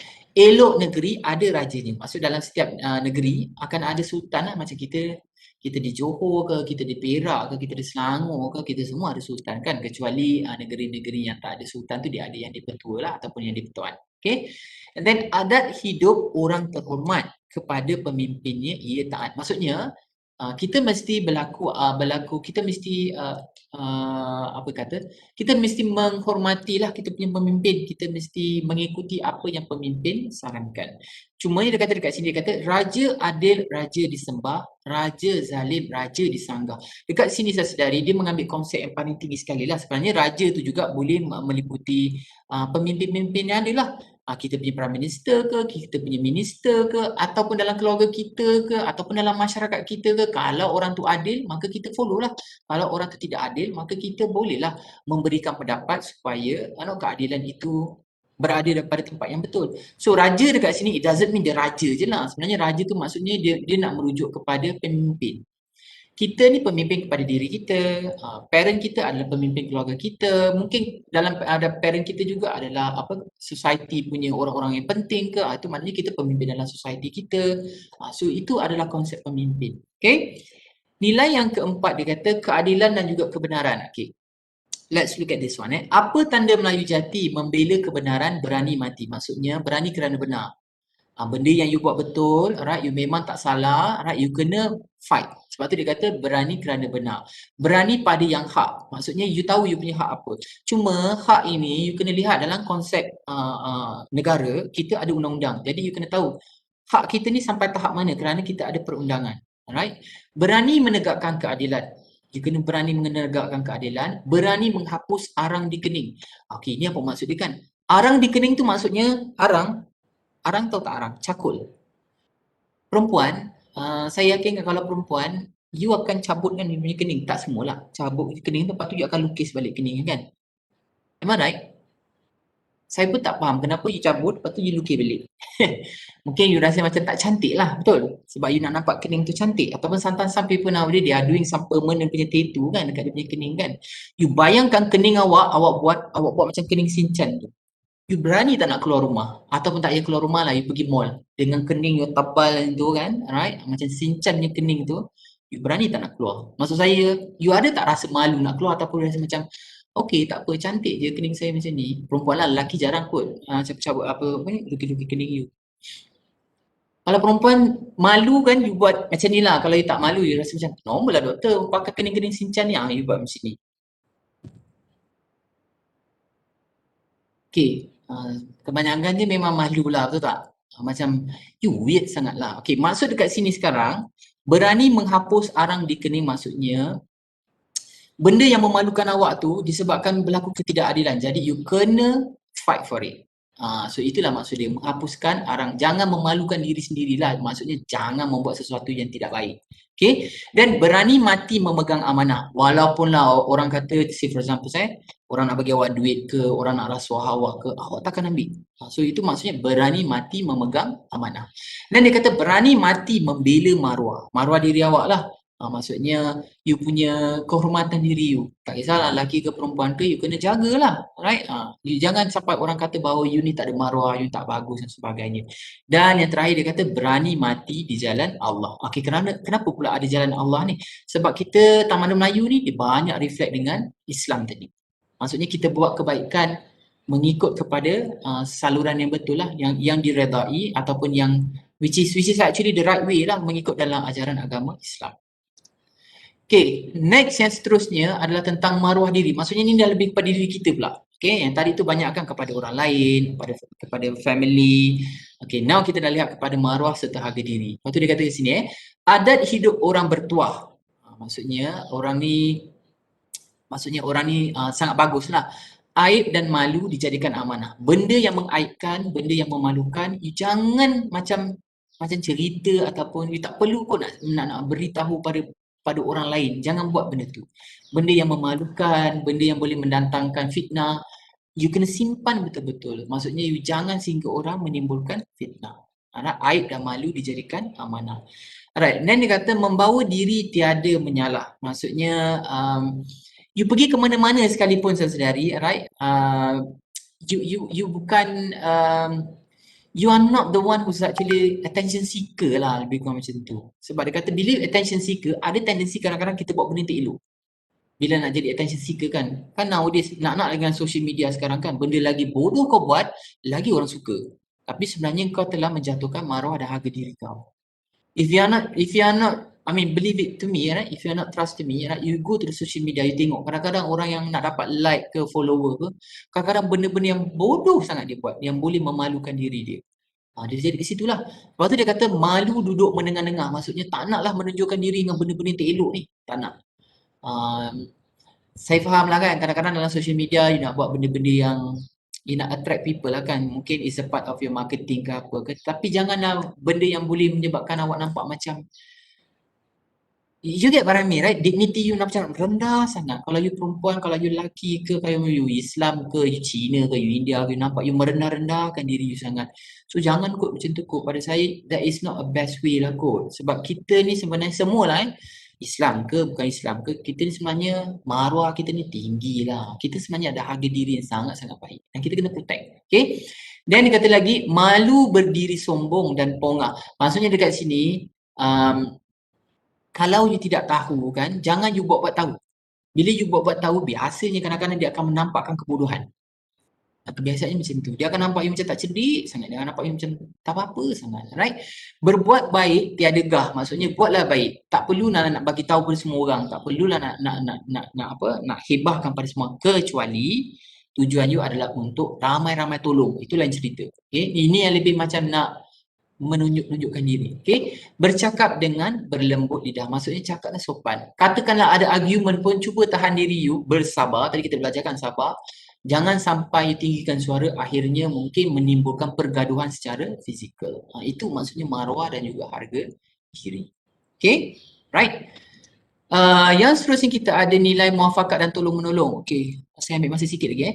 So, saya terangkan sini, apa tanda hidup beradat? Runding selesai dalam muafakat. Apa benda kita buat? Biasanya kita akan berbincang. Okay, hak ditakar, kewajipan disukat. Ditakar tu maksudnya measure. Takar tu is actually you mengukur lah, right?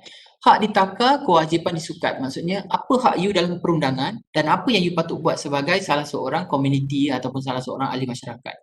Mana yang jauh diperdekat, manalah saudara-saudara kita yang jauh ke ataupun jiran-jiran kita yang jauh ke, kita buat sesuatu dan kita dekatkan dia. Mana yang jarang diperapat, kita jarang sangat bercakap dengan jiran kita. Okay, this is the time kita buat satu event, kita buat gotong royong, kita boleh kenal jiran kita yang kita jarang sangat jumpa. Mana yang lupa diberi ingat. Mungkin sebelum ni kita buat event, kita terlupa nak ajak jiran kita yang lain. Okay, kita ajak dia. Okay. Kata putus pendapat pembulat. Maksudnya, boleh buat sesuatu, kita berbincang bersama-sama, maka sebenarnya kita ni mendapat satu keputusan konsensus. Alright. Ia sekata ke laut ke darat. Maksudnya simple je. Baik ke buruk ke, itulah keputusan kita bersama. Jangan selfish. Itulah konsep muafakat dan tolong-menolong. Okay. So, susah sikit bahagian ni, dia macam ada kesusasteraan sikit. Dia ada literature sikit. Tapi you ambil dia punya poin-poin yang penting lah. So, that is a point-point yang penting. Okay. Right, next kita ada tentang amanah. Orang amanah membawa tuah, maksudnya kalau you amanah, orang suka awak, orang akan berurusan dengan awak, orang beli produk awak sebab you amanah. Okay? Orang amanah hidupnya bermaruah. Tadi kita dah belajar tentang maruah diri kan. Orang amanah dikasihi Allah. Sebab amanah itu adalah salah satu konsep etika yang baik. Jadi kita akan dapat ganjaran. Siapa hidup memegang amanah, dunia akhirat beroleh berkat. Maksudnya dekat dunia bila you buat perniagaan, you amanah, orang akan datang lagi kedai awak. Dan di akhirat nanti you akan diberikan, you ingat tadi konsep isbat, kita ada konsep insentif dan juga konsep penalty. Ini contoh yang betul saudara-saudari. If you look at on the left side, ini ada satu isu yang mana banyak sangat masa tu peniaga-peniaga dia menipu timbang. So bila you menipu, katakanlah, say for example you beli and after that people finding out that you menipu. You percaya cakap saya, bila you nak menjalankan perniagaan, orang dah tak percaya dengan awak sebab you tak amanah. Okay, so that would be the concept lah. Okay, now apa penghayatan nilainya? So kita dah belajar tadi kan macam-macam nilai murni lah yang telah ditunjukkan dalam Islam. Kita kena termasuklah berfikiran terbuka, bertoleransi, dan walaupun sebab kita ni berada dalam masyarakat yang berbilang kaum. Berfikiran terbuka ni saudari, doesn't mean that you have to be open everything. Betul kita berfikiran terbuka, tetapi janganlah melanggar kepada ajaran-ajaran Islam. Say for example yang tadi saya kata Muslim tak boleh minum arak, tiba-tiba you kata doktor ajar kata berfikiran terbuka, kita nak open minded lah, kita kena minum arak. Tak boleh lah macam tu sesedari, sebab dia mesti berasaskan kepada peraturan tadi lah. Right? Berfikiran terbuka tu maksudnya bila orang ada menyampaikan satu pendapat, kita dengar dulu. Kita dengar dulu, right? Kita timbang dahulu, kita berbincang dahulu, right? Rather than belum lagi orang nak cakap, awak terus potong cakap dia. Janganlah macam tu. So that would be not good lah. Okay, dan bila kita sebut tentang kemajuan ni bukan sahaja tentang kita katakan kebendaan tu maksudnya benda yang you nampak. Contoh kemajuan kita kata, kalau kita kata Malaysia negara maju, kita ada KLCC. Bila kita kata Malaysia negara maju, kita ada KLIA. Itu kebendaan. Kalau bukan kebendaan, dia lebih kepada kita punya tingkah laku, dia lebih kepada kita punya budaya, dia lebih kepada kita punya etika dan sebagainya. Contoh saya bagi, kita kalau you pergi mana-mana negara lah, you pergi ke luar negara, dia akan tahu bahawa Asian country, biasanya kita ni sopan santun. berbanding dengan non-Asian country. Itu kita katakan bahawa itu adalah kemajuan, bukan kebenaran. Semua orang tahu. Sebab tu bila non-Asian, when they come to Asian country, dia akan amazed dengan kita punya, kita katakan kita punya behavior. Sebab dah dididik, mereka dah tahu bahawa orang-orang Asia ni dia memang sopan santun. Sama juga kalau you pergi ke Thailand, right? Thailand orang akan kata normally is a land of smile. Dalam bahasa yang mudah, semua orang mudah menerima awak lah. Land of smile tu maksudnya you mudah menerima orang dan sebagainya. Kenapa perkara tersebut berlaku? Kerana berlakunya kemajuan bukan kebendaan. Yang orang lain semua tahu. Itulah yang berlaku. Okey, kita tak naklah macam jadi kat Malaysia, katalah for example kat Malaysia ni, kita ni Malaysia ni semua Malaysia ni suka ambil rasuah. Itu bukan kemajuan, bukan kebendaan sesendiri, itu bukan kemajuan. Itu adalah sesuatu perkara yang perlu kita ambil kira jugalah. Alright, maksudnya jangan buatlah sampai orang akan melabelkan kita yang tak sepatutnya. Okay, sebagai kesimpulan, yes, kita ada Tamadun Islam tadi tu. Tamadun Islam panduannya adalah Al-Quran dan Al-Sunnah. Dan kemudian dekat dalam Tamadun Melayu, kita bermula dengan animism. Lepas tu kita pergi kepada Hindu Buddha. Dan kita patah balik kepada Tamadun Islam itu sendiri. Dan banyaklah benda-benda yang ada dalam Tamadun Melayu, termasuklah apa yang ada hari ini, kebanyakannya digunakan pakai daripada prinsip agama Islam itu sendiri. Okay, kita habis. Ada tak sebarang soalan? I'm so sorry because I'm taking 5 minit lebih tu. Ada tak sebarang soalan? Kalau ada soalan, you buatlah begini macam biasa. Kalau tak ada soalan, you buatlah begini. Jadi saya tahu you tak ada soalan.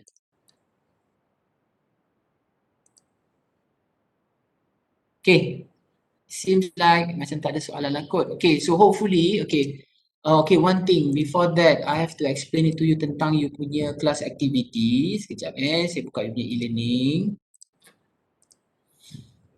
Let me share with you you punya e-learning. Untuk e-learning kita, section 15. Sekejap ya. Section 15. You pergi kepada minggu kita pada minggu ini. Okay, you pergi kepada kita punya pada minggu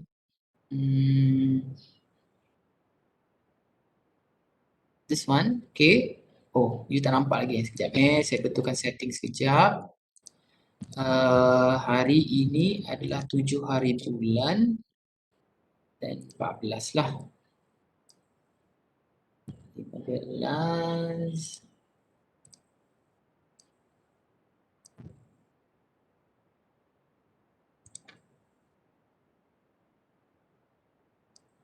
Okay, sekejap saya betulkan setting sekejap. Okay, now saya rasa semua orang dah boleh tengok ni dan dia akan habis pada 14 hari bulan. So make sure that you buat lah.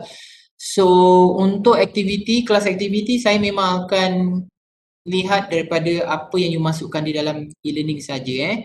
Okay, so untuk kelas aktiviti ini, so apa yang saya minta adalah you gunakan you punya information seeking skill awak ni, kemahiran mencari maklumat ini, dapatkan satu image daripada Google lah, tak kisahlah pakai Google pakai apa ke, yang menggambarkan tamadun Islam atau tamadun Melayu. You boleh pilih salah satu. Saya nak satu gambar aja. So, lepas tu dia kata kat sini, berikan penerangan ringkas 20 hingga 50 patah perkataan saja dalam 2-3 baris macam tu, bagaimana image tersebut boleh menggambarkan tamadun Islam atau tamadun Melayu. Tak semestinya berkaitan etika saudari, apa saja. Tetapi gambar awak tu mestilah ataupun gambar ataupun you punya image yang you gunakan tu, dia mestilah tak sama di antara satu sama lain. You ada 50, saya rasa 51, 52 orang kot. So, kejap you ni ada berapa ramai? 54 orang. So, you ada 54 orang. So, dalam 54 orang tu kena pastikan bahawa tak ada image yang sama. Apa contoh dia kan? Sebagai contoh mungkin you nak ambil, saya ambil tadi contoh kita dah belajar bahawa dalam tamadun Islam, kita menggunakan Al-Quran. You nak ambil gambar Al-Quran, tapi kalau boleh jangan ambil gambar tulisan Al-Quran tu, ambil gambar yang simbol Al-Quran tu, and then after that you letaklah. Dan ceritalah sikit, Al-Quran itu menggambarkan, merupakan dokumen penting dalam tamadun Islam. Cukup 20 patah perkataan, that's enough. Itu saja. Tapi first come first serve basis lah, siapa cepat dia dapat. So kalau ada gambar yang sama, Ataupun katalah satu gambar Al-Quran, yang kedua pun gambar Al-Quran juga tapi dalam bentuk yang berbeza. Saya consider benda tu sama lah. So dua-dua tu tak ada markah. So you kena pastikan you punya gambar tu berbeza. So first come first serve basis. Boleh? So ada tak sebarang soalan? Ada soalan macam ni, tak ada soalan macam ni.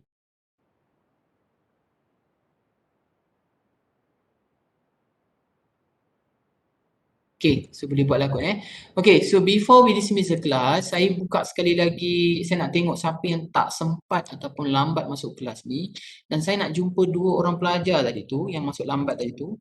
So, sekejap saya buka dulu kehadiran ni sekejap. Saya nak tengok siapa yang belum scan. Dan saya nak jumpa lah orang-orang yang sedemikian ni. 7th of April. So look at your names Kalau nama awak tak ada dalam tu, maksudnya you tak scan lah tu. So bila tak scan, tunggu dulu. You keluar, saya consider you tak datang je. So saya nak jumpa Ashraf. Ashraf ni lambat juga tadi. Saya nak jumpa Nur Amira, Nur Fatin Nabila, to the view. 3 orang ni. 3 orang ni bersama-sama dengan Wan tadi saya rasa. Saya nak jumpa Wan sekejap. Wan Muhammad Syarul. Okay, so itu saja kot. So if you don't have any question, so itu saja kot untuk hari ini. Terima kasih. Assalamualaikum. Selamat pagi and I'll see you next week. Minggu depan saya jumpa awak. Okay, terima kasih. Right. Okay, pelajar yang saya minta untuk tinggal, sekejap